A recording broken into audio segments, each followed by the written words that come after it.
Most AI songs sound like AI, and today I'm going to show you how to take it to that next level. It's not perfect, as if you recorded everything fresh, but it's a lot more listenable and less fatiguing on the ears than the original. So we'll play the original with no processing, and then we'll go through the stems I did and how I made the final track. Again, when working with AI stems, it's far from perfect, but we could at least make it better and more enjoyable and listenable. So everything's a little more consistent, because you could see stems are a little all over the place, and we want some controlled dynamics to this. So let's listen to the original straight out of Suno with nothing on it.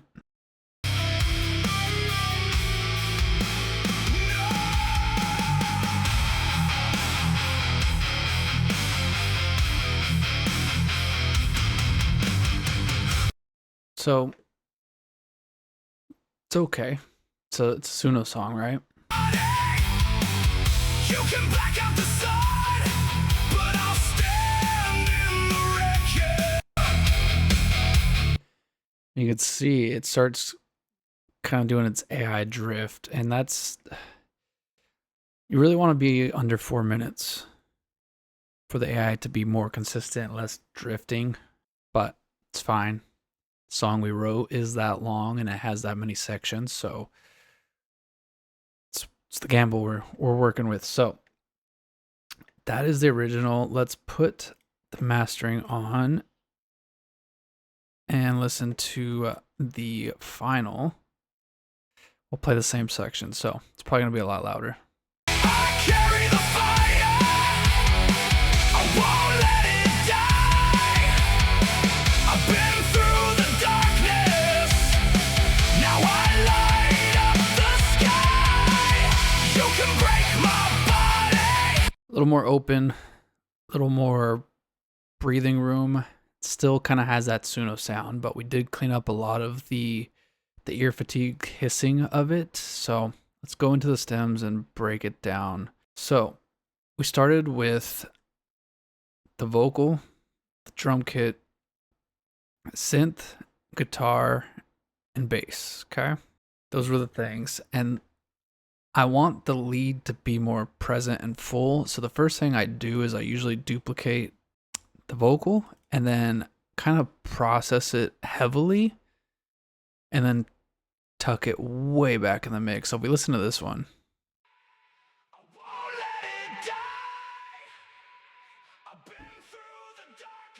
I'm just putting it to the very, very back of the song. I was built by the flame. I carry the fire. So once I did that, I started getting out the hissing of the vocal, and if you look right here, Suno does this little spike where it falls off.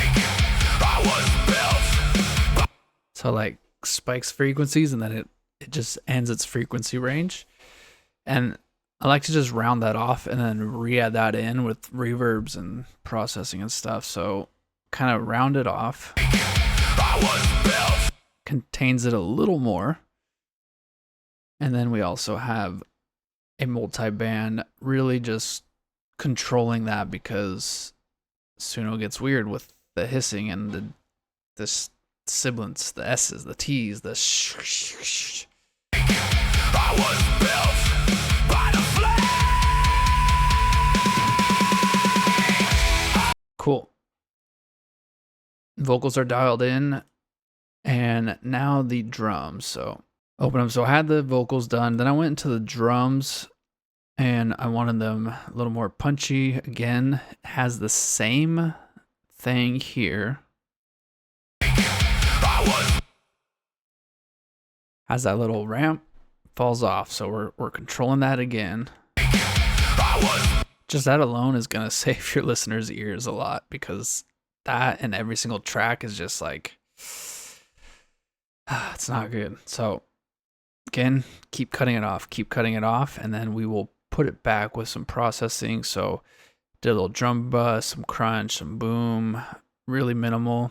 Controlled the dynamics of it, made sure that kick was a little more centered and punchy. Then we did some parallel compression on the drums. And that leads me into the second parallel compression. I did some on the send to a parallel compression that just like smashes it and compresses it, saturates, and then we control, give it a little more attack, take away the sustain.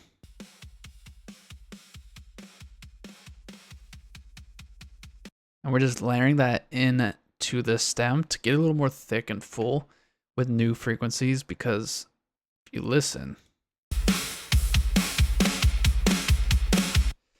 kick and snare is pretty good, but everything else kind of sounds a little weird. So we're trying to layer it in without being dramatic and just putting everything super hot.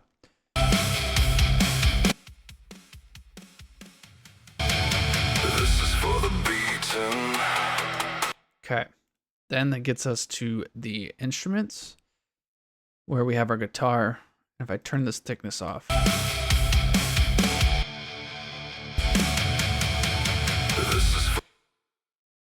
the guitar was just super wide. I didn't really have any like meat of the guitar, and that's where I flipped it left and right. Still mono, but I'm taking the phase on the left side or the right side, and the right side sounded better. So basically it's a mono, an equal mono track, because it's the right phase. It's not taking the left and right, that's different, and smashing it to the center.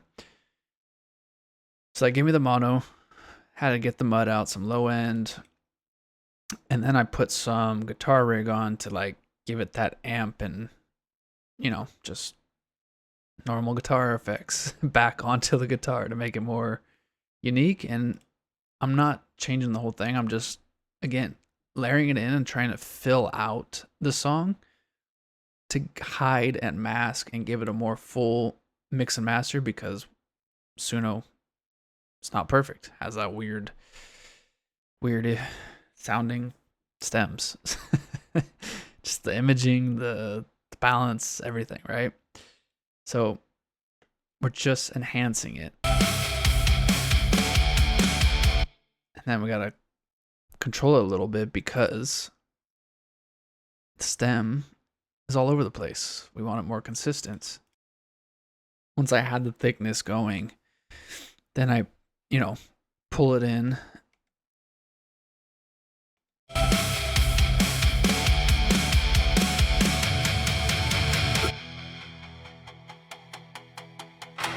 This is for the brew. I was built by the flame. I carry the fire. I won't let it die. I've been through. Then onto the bass. Kind of wanted the width on it.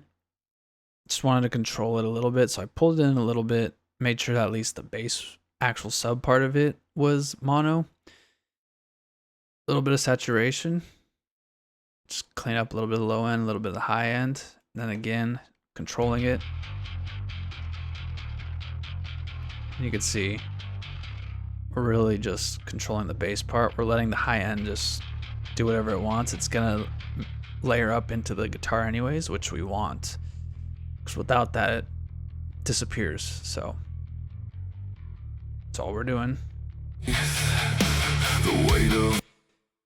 And the Suno mix was a little hot, so turned the bass down, gave me what I like as a little more balanced, and then I put everything into an office.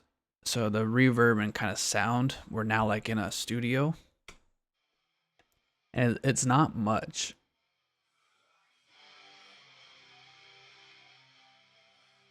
I'm just having it fill the song, not be actually noticeable. For a paycheck and a lie, seen the weak get crushed beneath the weight of borrowed pride, but I won't sell my soul out. And then once I had the balance, of the individual stems. We gotta bring it all together into one final song. And this right here cleans up a lot of the Suno stuff. So if I go to Soothe right here and listen to what it's taking out, listen to how weird it sounds.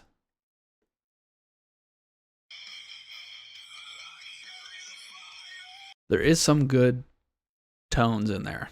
I'm not saying this is perfect and only takes the bad, weird sounding stuff out, but we got a lot of them out, and that's why I did 57-ish, because it's a max reduction of 7 dB. So it's not like we're cutting it out fully. If we went up to 160 dB, that's a little much. Just wanted enough so it's not poking out and hurting our ears, but I didn't want the mix to sound hollow and it was missing.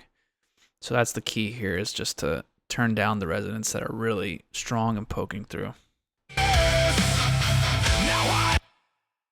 So let's turn all these on one by one to wrap up this video. I know this is a little more nerdy, complex, but if you do want to take your songs to the next level and you think they're good enough to be listenable, this is what it takes to kind of get it to that next level, get it sounding how you envision it. Or there's sites you could pay someone, or you could use AI mastering to help fix it a little bit. But either way, straight from Suno to releasing it's not a good experience for anybody, and it's gotta bring some life to the song. So let's get back to the mastering. Use it like a war cry. So we always cut first, then we went to bloom, and this is kind of giving it adjustment to the whole song, giving a little bit of sides, mids, and all that stuff. So you can see where the sides are, pushing more width, pulling it away on the highs, a little bit more on the low mids, and all that stuff. So then you can see down here how it's moving our song around, so the frequencies are a little more balanced, a little more compressed, and then we dial it back just to kind of give it not too squashed of a sound. Use it like a war cry. Raise it from the ashes and burn it through the night. I won't bow, I won't break, I won't. So from there, we want to control the whole song. We want to pull in the lower ends, not too much, because Suno stems are super wide, and we did kind of our monoing with the layers of the guitar, the kick drum, and the bass pulling in a little bit. So we're just kind of shifting it, pulling in the low ends a little bit, opening up the high ends a little bit. So very minimal, just giving it a nice little balance again. Use it like a war cry.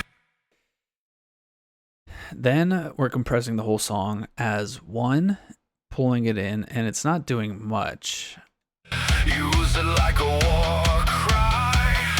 Raise it from the ashes and burn it through the night. I won't bow, I won't break.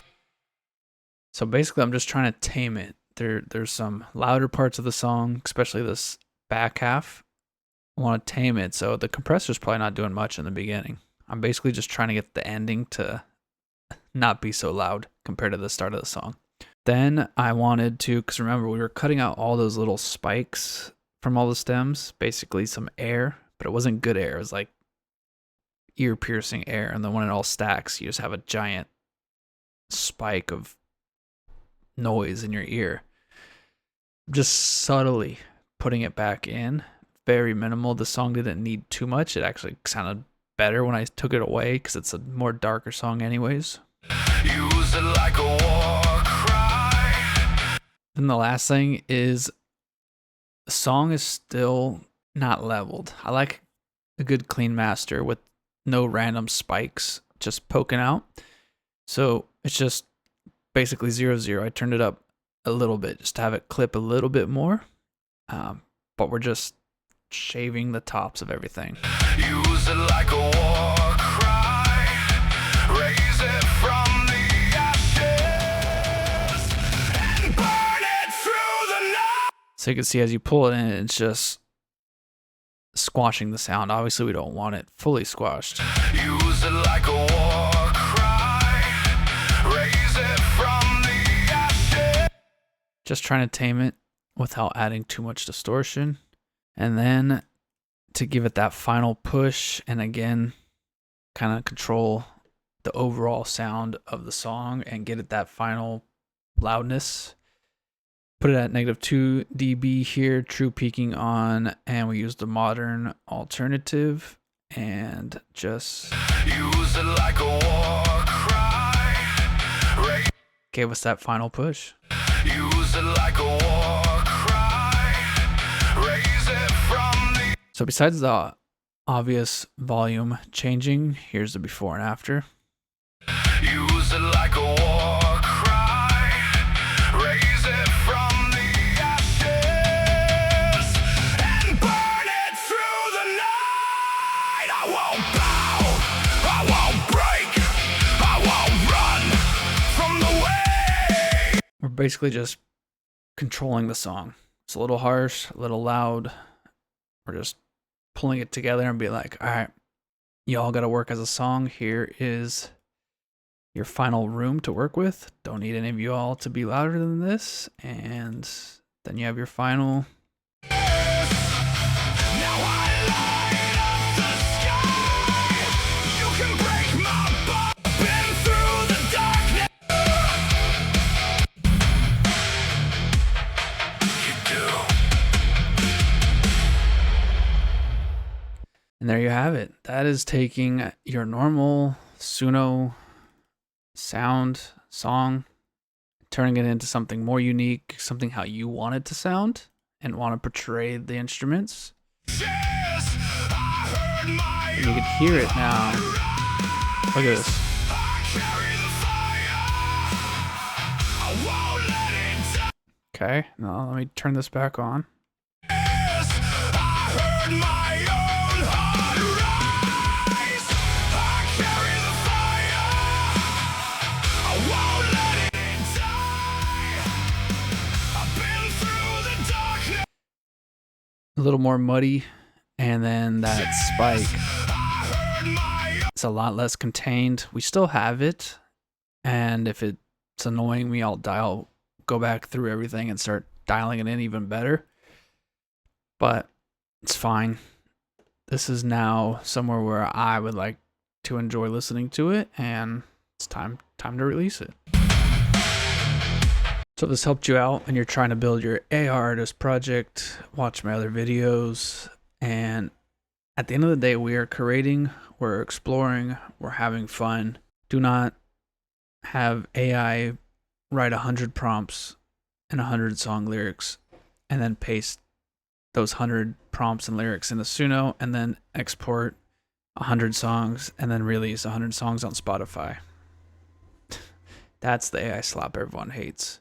The way I'm doing it, people still may have their opinions on the actual writing and stuff, but the lyrics were curated by me. The whole artist brand and identity, storyline, visuals was directed by me. Obviously, I used AI because I can only do so much with Canva and stuff, which I end up in anyways, doing the final edits, filtering, adding text, stuff like that to really have it how I envision. That's the key. I'm using AI to make it, my vision come to life and not letting AI just build random songs and put them out because AI made it, right? Obviously, because I have these AI tools, my output increases. 2 albums a week? No. 1 album a week? Even then, I mean, if you're doing it 24/7 every single day, it's doable. But I encourage you to slow down, put some thought into it, and actually craft something that you want and you envision, not just mass producing. I said that like 3 times anyways. But I think you get the opinion. We're doing this because we like to create, so create something you actually like and envision when you have your final product. So This is Carry the Fire. I'm going to put it out under Knox Creed. And if you want to learn how to build an artist Bible and basically tailor your whole creation around a identity and brand, got a PDF as well as a free GPT you could use with ChatGPT that'll help you build your artist Bible and figure out what's going into it, what's the story, your angle, your visuals, your colors, your sound, all that stuff. Completely free. Just tell me where to send it. And if you're new here, hit that subscribe button, click a thumbs up. If you have any questions, comment down below. I'll see you in the next video. Peace.